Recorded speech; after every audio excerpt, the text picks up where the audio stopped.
Saudara-saudari, selamat berjumpa. Saat ini saya ingin mengajak Anda merenungkan adorasi sebagai saat kita mempersembahkan segala kekurangan kita kepada Tuhan. Adorasi sebagai saat kita mempersembahkan segala kekurangan kita kepada Tuhan. Saya mendapat inspirasi renungan ini dari sabda Tuhan Yesus pada Injil Lukas 21. Ketika mengomentari persembahan orang kaya dan orang miskin, yaitu janda itu, ke dalam peti persembahan. Orang kaya memasukkan persembahan dengan jumlah uang yang sangat banyak, karena memang kaya dan punya.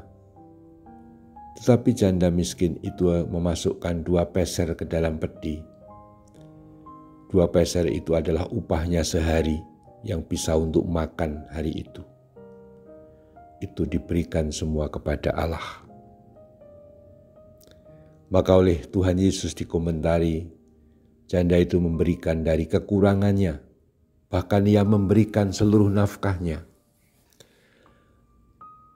Maka Tuhan berkata, janda ini memberi lebih banyak daripada semua orang itu.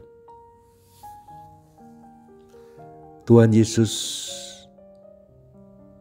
tentu saja juga Bapa melalui Kristus Tuhan kita dalam Roh Kudus Allah Tritunggal, ternyata lebih melihat kualitas batin, kualitas hati daripada sekedar hal yang dikaitkan dengan jumlah secara kuantitatif, secara duniawi atau materi. Kualitas hati, kualitas yang melibatkan bukan hanya emosi perasaan, tapi melibatkan seluruh hidupnya, bahkan nasibnya, bahkan seluruh masa depannya kepada Allah sebagai persembahan, itu menjadi sesuatu yang sangat baik dan sangat diterima dan justru dilihat sebagai yang terpokok dari nilai persembahan kita. Kita memang bisa merenungkan lebih jauh dalam hidup sehari-hari,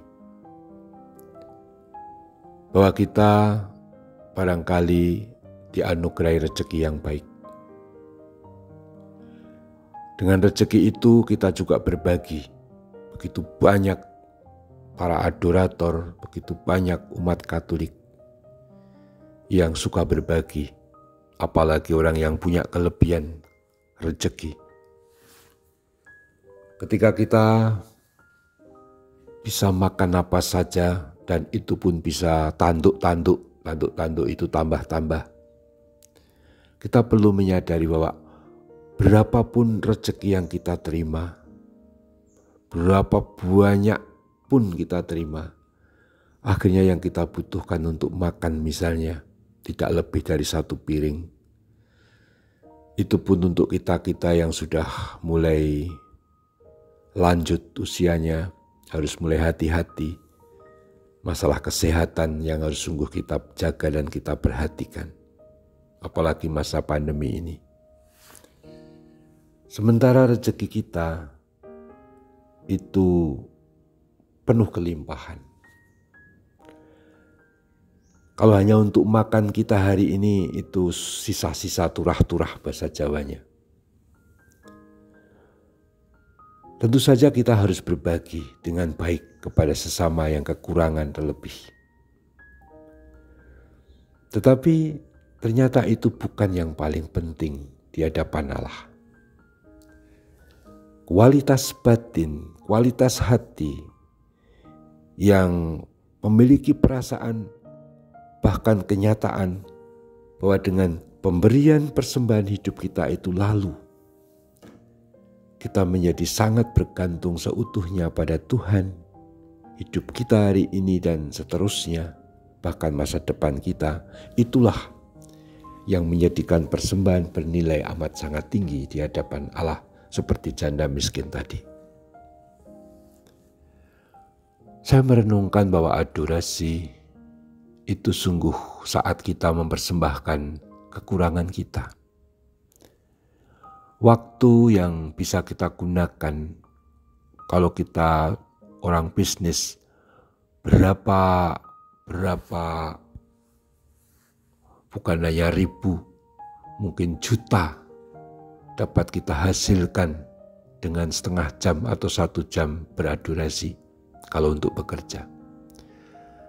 Apalagi yang kita suka bangun malam untuk beradorasi, banyak waktu kita ambil. Sementara orang lain menikmati hiburan-hiburan ataupun juga tidur pulas kalau malam hari itu. Tapi kita bangun dan berdoa. Maka persembahan kita, mempersembahkan kekurangan kita, itu berarti ketika kita sungguh merasa kehilangan hal-hal yang nyaman, yang harus kita tinggalkan untuk adorasi. Saat itulah sebenarnya kita mulai mempersembahkan kekurangan kita. Seperti janda miskin itu. Bila kita adorasi itu fine-fine saja, baik-baik saja, tidak merasa dirugikan atau kita merasa ya karena saya nganggur, itu jangan-jangan belum sampai pada mempersembahkan kekurangan kita. Adorasi sebagai saat mempersembahkan kekurangan kita, itu berarti ketika kita adorasi, kita memang dalam tanda kutip mengorbankan waktu yang bisa kita gunakan untuk yang lain yang menyenangkan. Entah termasuk untuk pelayanan, untuk bekerja. Tapi kita off dulu dari itu semua. Saya memberi waktu untuk Tuhan. Dan itu saat-saat kita berani mengambil waktu seperti itu, kita sebenarnya mulai mempersembahkan kekurangan kita. Tuhan sungguh melihat hati, melihat kualitas batin kita. Maka semoga adorasi bukan hanya menjadi acara rutin, tapi persembahan batin kita dari segala kekurangan kita, bahwa kita hanya selalu merasa bergantung nasib kita pada Allah saja. Kita lanjutkan adorasi kita. Terpujilah Tuhan kita Yesus Kristus untuk selama-lamanya. Amin.